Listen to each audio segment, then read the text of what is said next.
President Donald Trump's sweeping use of tariffs faced sharp questioning at the Supreme Court on Wednesday in a case with major implications for both his agenda and the global economy.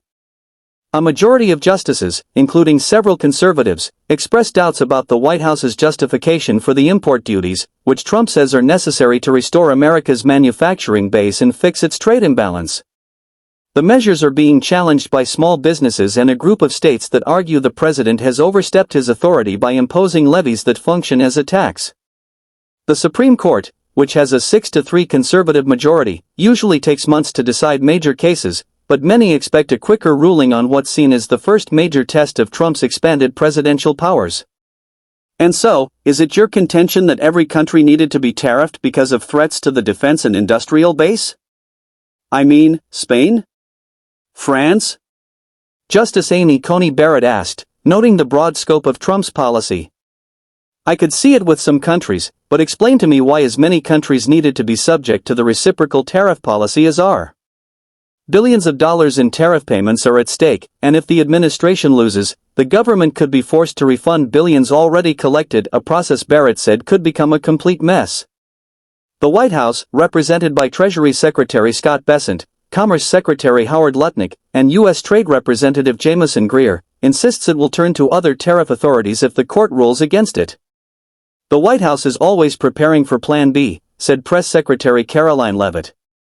Trump, speaking later on Fox News, called the hearing one of the most important cases in the history of our country and warned it would be devastating if the administration lost. The case centers on the 1977 International Emergency Economic Powers Act, IEEPA, which grants the president authority to regulate trade during a national emergency.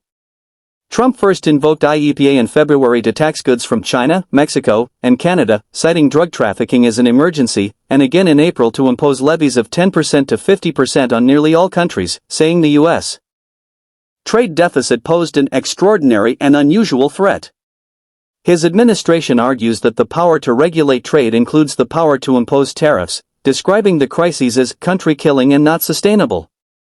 Solicitor General John Sauer warned that striking down Trump's tariffs would expose the U.S. to ruthless trade retaliation and ruinous economic consequences.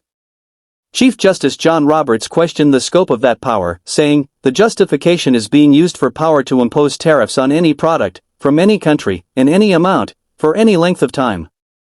Under the Constitution, Congress, not the President, holds the power to tax, and some justices worried that ruling for Trump could allow Congress to abdicate all responsibility over trade." Justice Neal Gorsuch asked whether such power could allow the President to impose a 50% tariff on gas-powered cars to fight climate change. Lawyers for the opposing states and businesses argue that IEEPA never mentions tariffs and that Congress never intended to give the President unlimited trade powers. Neal Katyal, representing private businesses, said the law allows embargoes or quotas, but not revenue-raising tariffs. Sauer countered that tariffs are a regulatory tool, not a tax, though Justice Sonia Sotomayor disagreed, saying, "You want to say that tariffs are not taxes, but that's exactly what they are." Justice Brett Kavanaugh noted it made little sense to let a president block trade entirely but not impose small tariffs. The case carries enormous financial stakes. About $90 billion in import taxes are in question, roughly half of all tariff revenue collected by the U.S. through September.